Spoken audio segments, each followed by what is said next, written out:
नमस्ते, मैं डॉक्टर मोनिका मोइनानी। आज हम बात करेंगे गर्भ संस्कार के बारे में। गर्भ संस्कार के बारे में बात करने से पहले मैं सिर्फ इतना कहना चाहूँगी कि हम इंसान अपने जीवन के हर क्षेत्र में अच्छे से अच्छा करना चाहते हैं, और बात अगर हमारे बच्चों के बारे में आती है फिर तो no compromise, we try to do our best.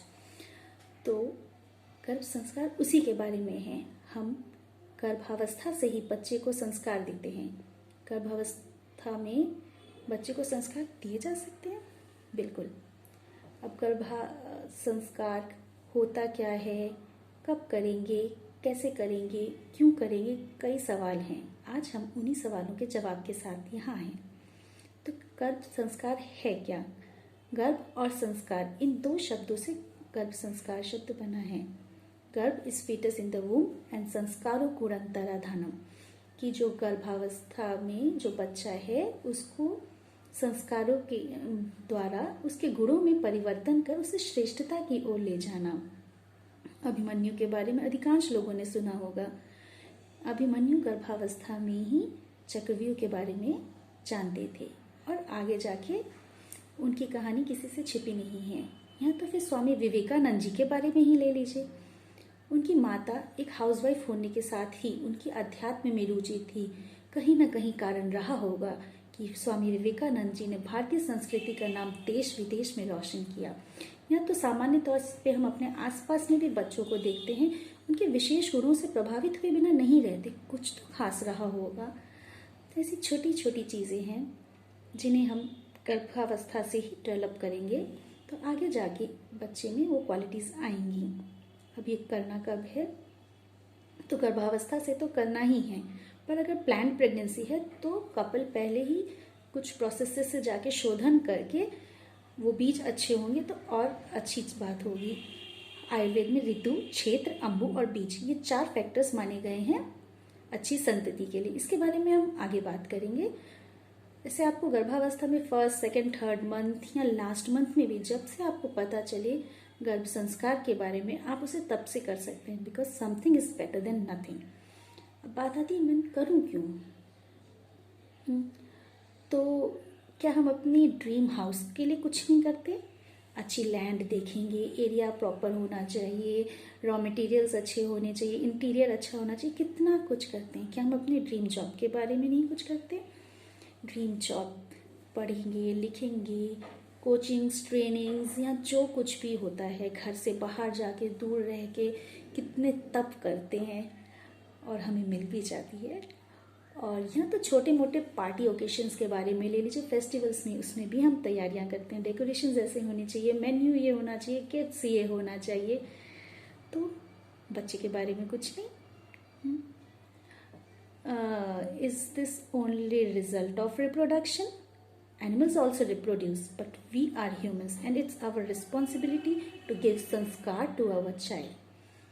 अब कुछ लोग कहते हैं कि हाँ, हमने तो डॉक्टर से कंसल्ट किया, अल्ट्रासाउंड हुआ, मेडिकल रिपोर्ट्स हुई, एक्सेट्रा एक्सेट्रा, बस हो गया।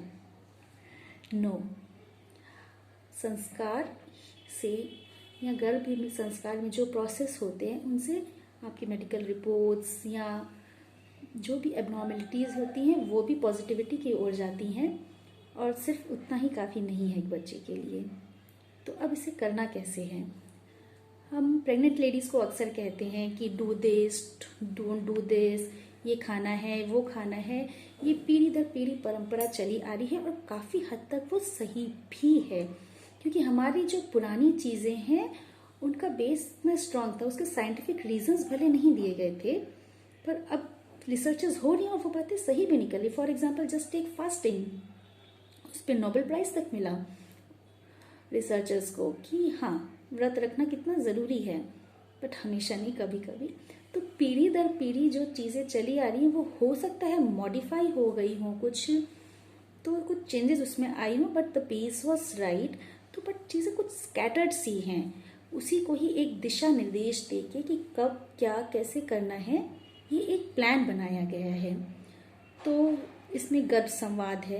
गर्भ संवाद में माता अपने बच्चे से संवाद स्थापित करती है, उसे संस्कार देती है और उसे जिस दुनिया में वह आने वाला है उससे उसे अच्छे रूप में इंट्रोड्यूस कराती है। फिर एंटीनेटल योगा है, योग में यम नियम का पालन करते हुए योग आसन और प्राणायाम करा के हैप्पी और हेल्दी मदर बच्चे को हैप्पीनेस और हेल्दी रहने के संस्कार देती है, साथ ही खुद भी रहती है और आने वाले बच्चे के लिए भी शारीरिक और मानसिक रूप से एक स्वस्थ शरीर तैयार करती है।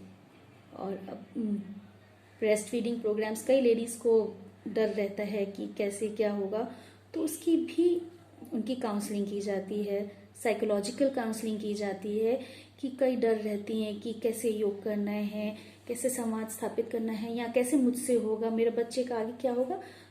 काफ़ी हार्मोनल चेंजेस होते हैं, ये होना स्वाभाविक भी है, या सोसाइटी से भी कई बार डर क्रिएट किया जाता है। तो वहाँ पूरी तरह से एक साइकोलॉजिकल काउंसलिंग भी की जाती है। और music therapy, it's a stress buster, it creates happiness और हैप्पी हॉर्मोन्स को क्रिएट करता है, तो म्यूजिक थेरेपी भी दी जाती है। Meditation, it's also stress buster, और मेडिटेटिव प्रोसेसेस से हमारी ऑक्सीजन सप्लाई भी बढ़ती है, जो कि माँ और बच्चे दोनों के लिए ज़रूरी रहती है। तो इन छोटी छोटी चीज़ों की जानकारी देके एक कंप्लीट फॉर्म में आने वाले बच्चे के लिए एक बैकग्राउंड तैयार किया जाता है, जिससे कि वह एक शारीरिक और मानसिक और रूप से स्वस्थ बच्चा हो, साथ ही आध्यात्मिक रुझान भी हो कि वह आने वाला बच्चा आपके लिए, समाज के लिए और देश के लिए एक अनमोल रत्न हो।